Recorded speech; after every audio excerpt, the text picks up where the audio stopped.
It was a short Thanksgiving break for the 2024 Republican presidential candidates, with Donald Trump attending a football game in the home state of one of his biggest rivals, former South Carolina Governor Nikki Haley. But he wasn't the only candidate making headlines, as campaign correspondent Libbey Dean reports.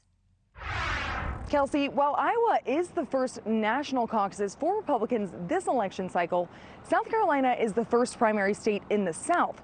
And that's a fact that former President Trump knows well. And he touched down here in Columbia, South Carolina yesterday, trying to gain votes from a chief 2024 rival who calls the state home.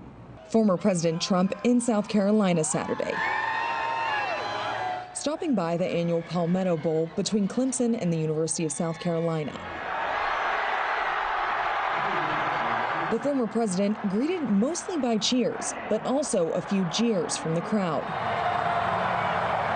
Not in attendance, twice elected South Carolina Governor Nikki Haley.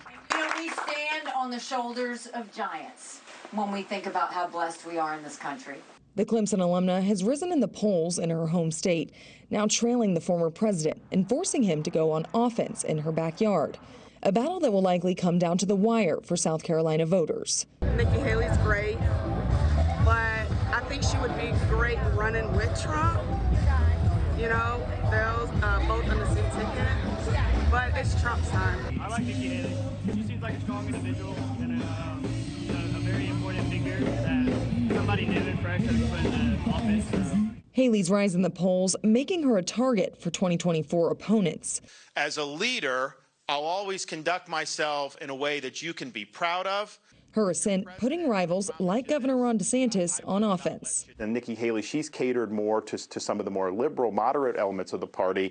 President Trump still has a significant lead nationally ahead of Haley, Florida Governor DeSantis, Vivek Ramaswamy, and Chris Christie. Christie is laser focused on the former president, now saying he's enabling anti-Semitism. I believe Donald Trump's intolerant language and his intolerant conduct gives others permission to act the same. And with the caucuses just 8 weeks away, time's running out for any of them to take down Trump. Meanwhile, former Republican presidential candidate Mitt Romney went on the record saying that nearly all of the GOP candidates would be better than former President Trump and would even vote for a number of Democrats, calling them an upgrade from Donald Trump.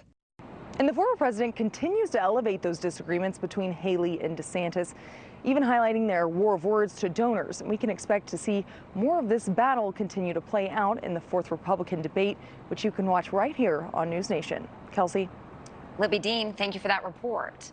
Thank you for watching. Go to newsnationnow.com to find NewsNation on your television provider. And don't forget to click the red subscribe button below to get more of NewsNation's fact-driven, unbiased coverage.